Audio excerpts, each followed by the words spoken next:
Praise the Lord. A blessed Sunday afternoon po to all members, workers, and leaders of JIL Church in Vercargill. Kasama na rin po ang inyong mga guests and visitors. Magandang hapon po.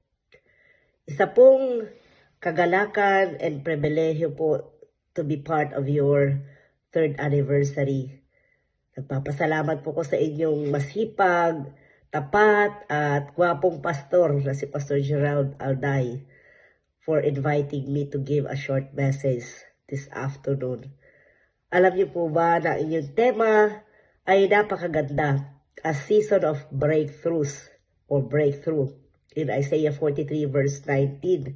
It speaks of hope and encouragement to all believers of Christ that we will going or you will going to experience breakthrough or new things in your life as long as you are trusting in the Lord.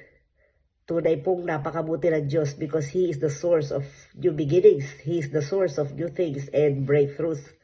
Kaya lubos po tayo nagpapasalamat dahil patuloy po ang gawain ng Panginoon at patuloy na lumalago, lumalaki, nag-expand ang gawain ng Panginoon dahil sa inyong sama-samang pagtutulungan at team effort. Praise the Lord. So, alam po ba natin na ang Diyos po, this theme po, your theme po ay, it is a promise of fresh start. Kumbaga, God will bring new things in your life and it will manifest po ito sa inyong mga buhay. At kahit na po in the middle of, alam niyo po, seemingly impossible situation or seemingly impossible circumstances, meron po talagang gagawin ang Diyos sa ating mga buhay. Ibig sabihin po nito, God has to bring abundance and breakthroughs in your life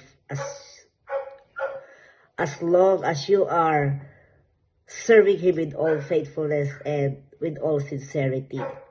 Again, ako po ay nakikigalak sa inyong matagumpay na celebration ng inyong 3rd anniversary. So in behalf of my family, JL Church Hamilton, and the whole JL Churches North Island, I would like to greet you a very blessed and victorious 3rd anniversary. Congratulations, Pastor Gerald and Sister Shello and the whole leadership of JIL in Vercargill. Mabuhay po kayo. God bless.